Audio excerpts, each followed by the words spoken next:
بسم اللہ الرحمن الرحیم۔ السلام علیکم خواتین و حضرات، امید کرتے ہیں آپ بما اہل و عیال جہاں بھی ہوں گے خیریت سے ہوں گے، عزت و تکریم کے ساتھ ہوں گے۔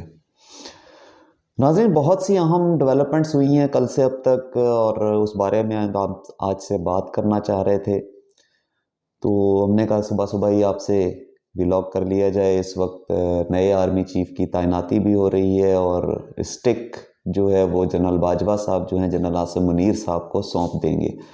یعنی آج پاکستان آرمی کی کمانڈ جو ہے، یعنی چیف آف آرمی اسٹاف، وہ چینج ہو رہے ہیں اس وقت جس وقت ہم آپ سے بات کر رہے ہیں۔ اس بارے میں بھی بات کریں گے، عوام کا کچھ تاثر ہے اس بارے میں ہم آپ سے بات کریں گے، اور اس کے علاوہ دیگر اہم خبریں ہیں اس بارے میں بھی ہم آپ سے آج بات کرنا چاہ رہے ہیں۔ سب سے پہلے تو ہم بات کرتے ہیں اعظم سواتی صاحب کے بارے میں، کہ کل ہم نے آپ کو بتایا تھا کہ تقریباً 2 درجن ایف آئی آرز ان پہ درج ہو چکی ہیں، اور جو اس وقت 3 درجن سے بھی کراس کر چکی ہیں۔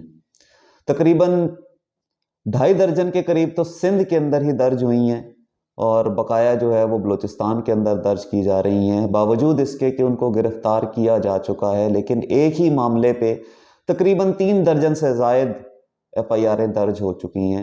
حالانکہ سغرا بی بی کیس کے اندر سپریم کورٹ نے ایک ورڈکٹ دیا تھا، اور اس کا یہ آرڈر تھا کہ کسی بھی ایک کیس سے ریلیٹڈ ایک ایف آئی آر ہی درج ہوگی، ایسا نہیں ہے کہ اس میں دیگر ایف آئی آر اسی کے اوپر درج ہوتی نہیں۔ ہاں، کوئی اور اہم بات ہو یا کوئی اہم پیش رفت ہو یا کوئی ایسی بات ہو جو اس ایف آئی آر سے ریلیٹڈ ہو، اس مقدمے سے ریلیٹڈ ہو، تو اس کو انکلوڈ کیا جا سکتا ہے اسی ایف آئی آر کے اندر۔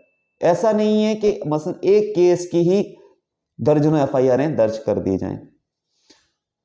ان کے بیٹے نے عمران خان صاحب کو فون کیا، اور عمران خان صاحب سے اس بارے میں بات کی ہے، اور کہا ہے کہ ہمیں اندیشہ ہے اور ہمیں یہ تھریٹس آ رہے ہیں کہ شاید اعظم سواتی صاحب کو قتل کر دیا جائے گا، یعنی میرے والد کو قتل کر دیا جائے گا۔ یہ ان کے بیٹے کا کہنا ہے، عمران خان صاحب کو۔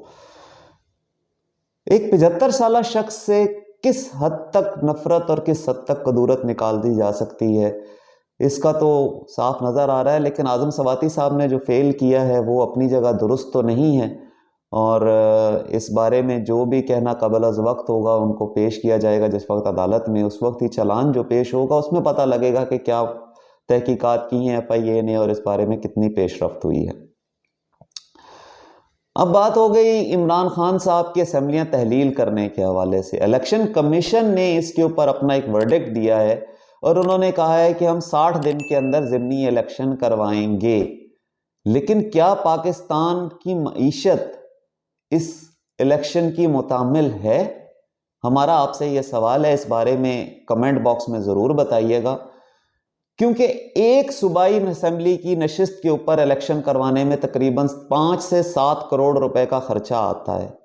جو ہمارے ملک کی اس وقت حالت ہے، جو معیشت تباہی کے دہانے پہ کھڑی ہوئی ہے، ملک ڈیفالٹ کی طرف جا رہا ہے، ہمارے پاس غیر ملکی کمپنیوں کو دینے کے لیے پیسے نہیں ہیں، ہم ایل سیاں نہیں کھول رہے، ہم ہر چیز روک رہے ہیں، گوگل آپ سے ناراض ہو رہا ہے، تو اب آپ کیا کریں گے؟ اس صورتحال کے اندر آپ الیکشن کیسے کروائیں گے؟ 350-400 نشستوں کے اوپر آپ کیسے بیک وقت الیکشن کروائیں گے؟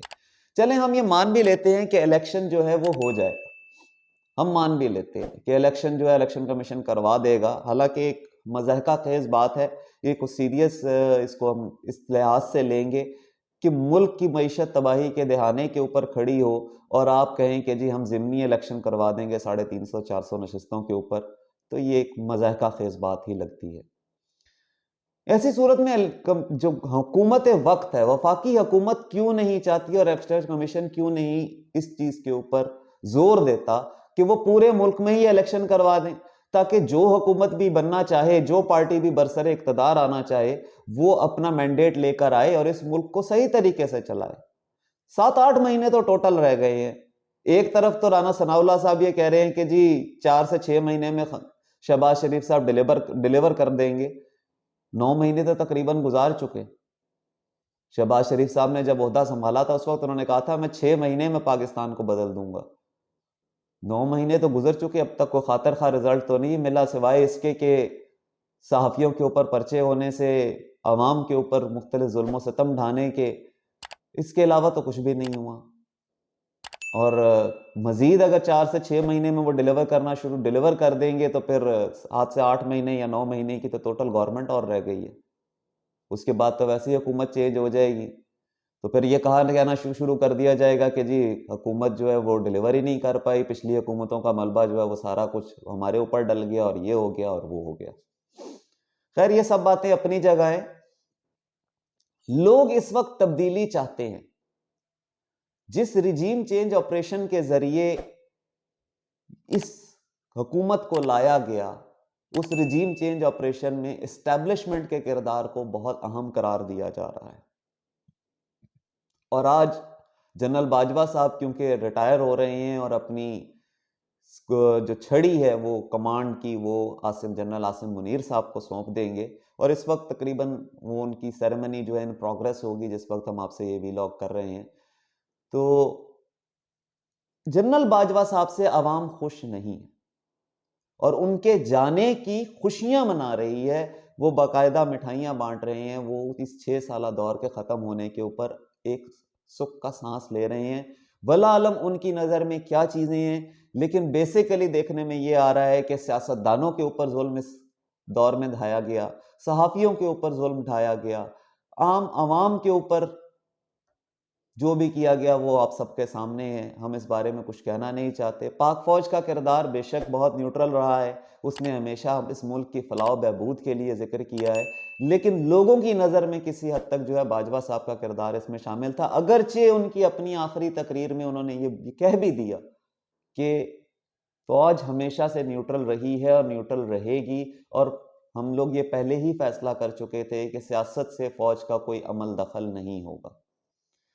اب دیکھنا یہ ہے کہ آج کمانڈ جو ہے جنرل عاصم منیر صاحب کے پاس آ جائے گی. جنرل عاصم منیر صاحب اس بارے میں کیا اپنا ورڈکٹ دیتے ہیں وہ ہم سنیں گے. ویسے تو فوج نیوٹرل ہے، کبھی اس نے کسی چیز میں ایسی چیزوں میں مداخلت نہیں کی کہ جس سے لوگوں کے لیے مشکلات پیدا ہوں، لیکن کچھ باتیں جو ہیں جن سے کچھ لوگ نالاں ہیں انہوں نے ہمارے ملک کو نقصان پہنچانے کی کوشش کی، اور اس کا سب سے زیادہ فائدہ ہمارے پڑوسی ملک بھارت نے اٹھایا. بھارت اس وقت یہ کہہ رہا ہے کہ ہم کشمیر اور گلگت بلتستان میں محاذ کھول دیں گے، ہم جنگ شروع کر سکتے ہیں کسی بھی وقت، ہمیں صرف ایک آرڈر کا انتظار ہے. اور اس سلسلے میں تحریک طالبان پاکستان نے بھی پاکستان حکومت کے ساتھ مذاکرات جو ہے وہ ختم کر دی ہیں. اور اس صورت میں لکی مروت کے اندر پچھلے چند دنوں سے جو ہیں اب جھڑپیں بھی ہو رہی ہیں، پاک فوج کے کچھ جوان شہید بھی ہوئے ہیں، زخمی بھی ہوئے ہیں، اور وہاں پہ باقاعدہ ایک جنگ کی کیفیت جاری ہے لکی مروت میں. اور ہماری دعائیں ہیں ہمارے ان سپوتوں کے لیے، ان ماؤں کے سپوتوں کے لیے جو اپنی جان ہتھیلی پہ رکھ کے ہماری حفاظت کے لیے آگے کھڑے ہیں. ہم پاک فوج کو سلام پیش کرتے ہیں. امید کرتے ہیں کہ اس نفرت انگیزی کو جو پھیلائی جا رہی ہے اس کو جلد از جلد کرٹین کر لیا جائے گا. اور لیکن یہ جو معاشی استحکام آیا سیاست کی ریجیم چینج آپریشن کے ذریعے، اس نے ہمارے ملک کو تباہی کے دہانے پہ کھڑا کر دیا ہے. ہمارے ملک میں لوگ پیسہ نہیں بھیج رہے، ہمارے ملک میں لوگ باہر سے ایلسیاں اس وقت ہم لوگ نہیں کھول پا رہے، کوئی چیز امپورٹ نہیں کر سکتے. مہنگائی 3 گنا بڑھ چکی ہے. پیٹرول، ڈیزل، گیس، بجلی، ہر چیز مہنگی ہو سکی ہے. اشیاء خورد و نوش کی قیمتیں آپ دیکھ لیں وہ ڈبل سے بھی تجاوز کر چکی ہیں. غرض یہ کہ ملک ہمارا زبوں حالی کی طرف جا رہا ہے. ان حالات کے اندر اس ملک کا چلنا بہت مشکل ہوتا جا رہا ہے. ہمارے سیاستدانوں کو مل کے اس بارے میں کوئی حل نکالنا چاہیے کہ اس مشکل صورتحال سے کیسے نکلا جائے. اگر پاکستان خدا نخواستہ ڈیفالٹ کر جاتا ہے تو ہم لوگ کہاں کھڑے ہیں، ہماری تو شخصیت ہی ختم ہو جائے گی. اللہ نہ کرے کہ ایسا وقت آئے، لیکن ہم دعا گو ہیں اس پاکستان کے لیے کہ پاکستان اس کے لیے بہتر سے بہتر ہو، اور ہمارے حکمران اس بارے میں سوچیں کہ ہم اس ملک کے لیے کیا کر رہے ہیں اور ہمیں کیا کرنا چاہیے. امید کرتے ہیں ہمارا آج کا ویلاگ آپ کو پسند آیا ہوگا. آنے والے وقت میں بھی آپ کو ہمارے چینل سے بہت اچھی چیزیں ملنے والی ہیں، جس میں ٹریول ویلاگز ہیں، ثقافت سے ریلیٹڈ ویلاگز ہیں، فوڈ ویلاگز ہیں، اور بہت کچھ ملنے والا ہے، اور آپ کہیں گے کہ واقعی ڈاڈو مزو آئے. اپنا خیال رکھیے گا. اس چینل کو سبسکرائب کرنا نہ بھولیں. جن لوگوں نے ابھی تک سبسکرائب نہیں کیا پلیز سبسکرائب کریں اس چینل کو. ہماری محنت کو سراہیں، کمنٹس میں ہمیں ضرور بتائیں کہ ہم لوگ کیا کریں جس سے آپ کو لیے نالج میں اضافہ ہو۔ کا خیال رکھیے گا۔ السلام علیکم۔